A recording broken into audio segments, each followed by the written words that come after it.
you want to develop your team and keep A players in your company and you're already doing a lot of weekly meetings, then I'm going to show you how you can use one-on-one meetings to truly see how your team is developing, making sure that everybody is taken care of, make sure they develop their skills, and make sure they stay with you long term and become the best team players and A players for your business. Hey, this is Kilian, and today I'm going to guide you through our specific one-on-one meeting agenda, the one-on-one meetings we do with every team member. So think about this first. This is something you should implement and do at least once per month. Depends on your team size. If you, for example, have already a lot of team members, 30, 40, 50 or more, you don't do this with everybody, obviously. Then you do it with your core leadership team. Why is that important? Because in things that are not typically solving the problems of their position, but more like their progress, their development, and anything they bring to the table. It's almost like a little coaching session. So we have different types of templates. So usually after the first onboarding, the first one-on-one, usually this is where you go through these points here, and you can see these are a lot of questions. But to make this easy, what you do is you share this doc. This is a template, they duplicate it and put their name here, they put the date here.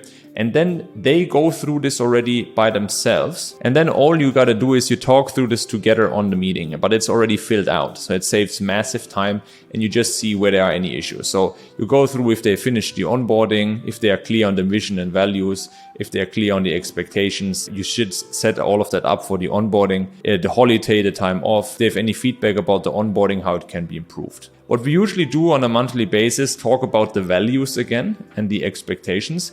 This makes sure they are revisiting the values, they are in line with the expectation, what is important in the company, and they reflect on what they could embody more and how well they meet the expectations and standards, right? Super powerful stuff.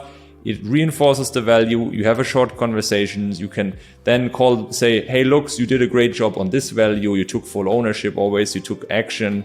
You showed good of high level of standards for our customers. Good stuff you can shout out and talk about stuff that can be improved. And then apart from this, you have a general feedback round. And this is nice to rate how the last weeks and months were at the company with a traffic light.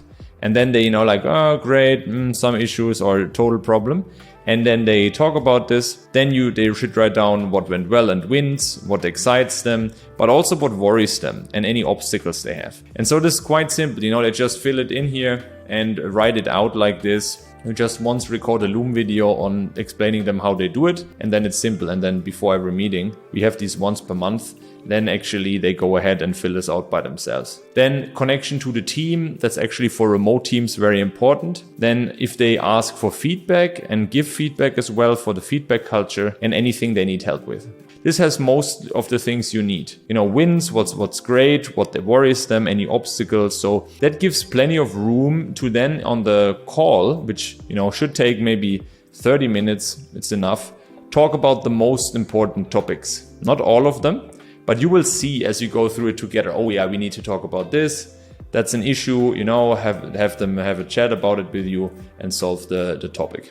And then there's some feedback that they should give you what the team is doing well and should keep doing, what Kilian, that's in case me. So basically to the leader, to the team leader or to the founder, what they can do better. That's nice for direct feedback, what the team can do better, any roadblocks or issues. And then a final point is development plan. So what we have, and I can show this to you if you're interested, comment below development plan if you're interested in seeing this. We have a development plan which shows the skills they need to develop over the next months and years if they want to progress in the company. This is really nice as it shows them, hey, you have room for growth with us. These are the skills we want you to do. And then every month they have a challenge where they say, okay, this month the focus is developing that skill, better communication or the better skill for a role like video editing. And then what progress they have made, how they feel about the development and anything they want to learn more about. This is a key for A players that they are constantly giving the chance to improve their skills, to see development inside the company and to potentially, be promoted, take on more responsibility and so on. And then you give them feedback from your side, what you think they did well and where they should improve and level up their game. Then they can collect any questions beforehand. And then what's interesting is to set objectives together, personal objectives. Say you're talking to a person that works with clients to improve the rate of clients continuing with us.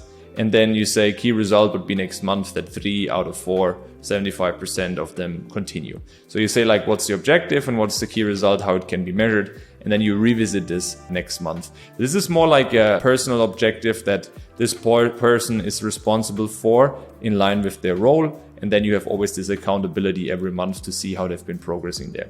And then this is for action steps and timeline. You can put that in here. And the cool thing is as they write it down while you're on the call, you can just go here and make a task out of it. And they can easily then put it in there and then you can do it next month. Super nice tool. The only difference for the quarterly agendas is that you basically have more of a feedback survey where you can go into more depth and you have maybe a bit more discussions about their development, their career, where they want to see themselves in the next few years. So there is a little bit of more conversation about the next few years. You can use this when you feel like the conversations should be talking a bit more about the career of the person as they're wanting to develop. That's something maybe every quarter or every half a year. And this is the usual monthly one. In general, the key is that you use this and have the expectation that they're being filled out before. Then once per month, you set this up with the team. And then what you can do is after you had, many of these conversations, you can combine it also with something that we do ourselves, which is called a monthly team hangout, where you just, after you had these conversations, maybe around lunchtime, even if you're a remote team, just hang out together, have some fun for half an hour, have some food, some snacks, and just build the culture again. Maybe play some online games or something, something very bonding with answering some questions, some quiz or something. And this is super powerful because you had these one-on-one conversations, then you do these team hangouts that builds the culture a little bit. People get to know each other, and then you have a nice combination with that. So this is how you do one-on-one meetings in our agenda. I'm curious, how do you run one-on-one meetings? Do you do them regularly? Do you do them once per month? And do you also have a clear agenda for them? Comment below, I'm curious to hear your answers. If you want help with leveling up your team, making sure your team is more efficient, your processes and the documentation are more efficient so you can scale your business with better execution of yourself and your team and without being stuck in the operations, then we should talk. Go to kilianmarket.com, apply for your free consultation call with me, and we're going to make a game plan to achieve that for your agency or your business. That being said, subscribe and like this episode and see you on the next one.